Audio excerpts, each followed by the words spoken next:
বিনোদনে জ্ঞান অন্বেষণ করুন সৃজনশীলতা চ্যানেলের পক্ষ থেকে সকল দর্শককে নমস্কার।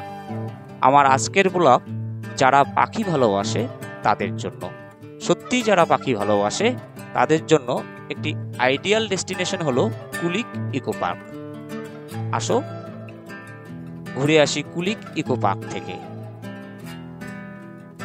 এর নাম কুলিক ইকো পার্ক বা কুলিক পাখিরালয় বা কুলিক অভয়ারণ্য, কারণ এই পাখিরালয়টির সীমানা রচনা করেছে কুলিক নদী, আর এই নদীর সঙ্গে অসংখ্য খাল যুক্ত রয়েছে।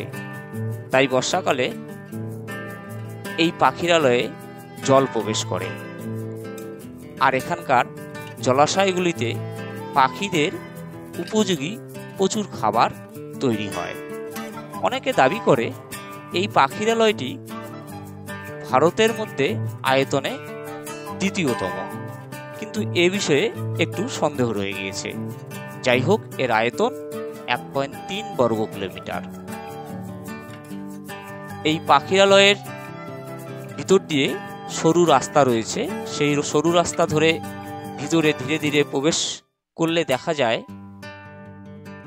গ্রীষ্মমণ্ডলীয় পর্ণমোচী উদ্ভিদদের, যেমন ইউক্যালিপটাস, জারুল, শিশু, কদম ইত্যাদি উদ্ভিদদের,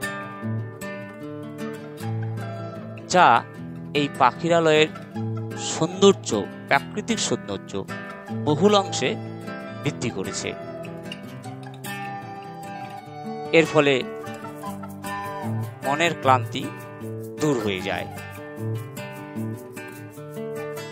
সরু রাস্তা ধরে একটু ভিতরে প্রবেশ করলে এখানে দেখা যাবে একটি নজর মিনারকে,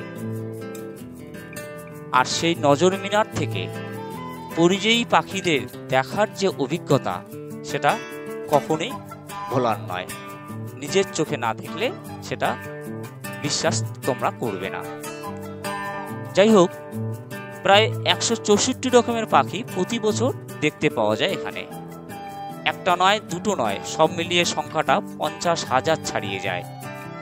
চিল বা পেঁচা তো বটেই, দেখতে পাওয়া যায় মাছরাঙা, ফ্লাইক্যাচার, ড্রংস, এগ্রেট, স্টক, হেরন এর মতো পরিযায়ী পাখিও। যারা পাখি ভালোবাসো না তারা কাছের সাপনিকলা জঙ্গলে যেতে পারো। এই জঙ্গলের রাস্তা দিয়ে হাঁটতে হাঁটতে দেখে নিতে পারো এখানকার সুবিশাল জলাশয়টি। থাকার জন্য রয়েছে পশ্চিমবঙ্গ সরকারের পর্যটন বিভাগের হোটেল, যা সুলভ্য এবং পাখিরালয়ের প্রবেশ ফটকটি রয়েছে জাতীয় সড়কের ধারে, তাই যাতায়াতের কোনো অসুবিধা এখানে নেই। নমস্কার, ধন্যবাদ।